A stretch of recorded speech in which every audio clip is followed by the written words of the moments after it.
Սունյաց լեռնաշխարհի Գորիս քաղաքը բազում հյուրեր ուներ թե Հայաստանի Հանրապետության տարբեր մարզերից եւ թե արտերկրից։ Առիթը թթի փառատոնն էր, որն արդեն երկրորդ անգամ էր կազմակերպվում քաղաքում։ Գորիսի քաղաքապետարանի կողմից կազմակերպված փառատոնի բացումը մեկնարկեց թթի թափման արարողությամբ։ Ներկաները ճաշակեցին թութը, թթի օղիով բաժակ բարձրացրին, որին հաջորդեց տոնական միջոցառումները։ Գորիսում շատ կա եւ բացի նրանից որ Գորիսում թութ կա, Գորիսի օղին արդեն համաշխարհային ճանաչում է ձեռք բերել։ Ես գիշերն եմ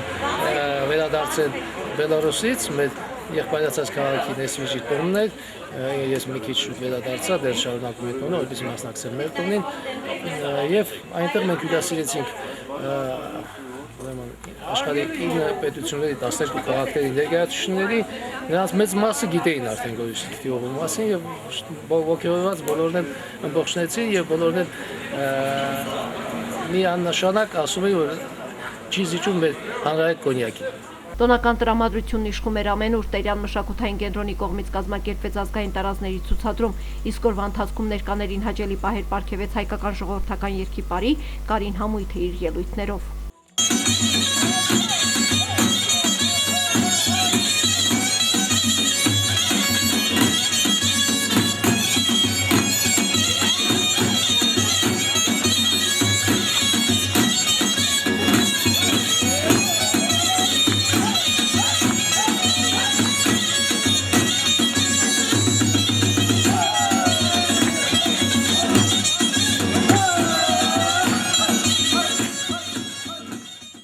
Օրը լեց ուներ նաև տարբեր միջոցառումներով Գորիսի քաղաքային պատկերասրահի Գևորգ Պարոնյանի անվան արվեստի դպրոցի ու մանկական գեղագիտական դաստիարակության կենտրոնի սաներն իրենց աշխատանքները ցուցադրեցին, ինչպես նաև կազմակերպվեցին ազգային ավանդական խաղերի եւ տարբեր մարզաձևերից մրցույթներ։ Լարա խաղացի ցուցադրական ելույթն էլ իր շուրջը հավաքեց բոլոր ներկաներին։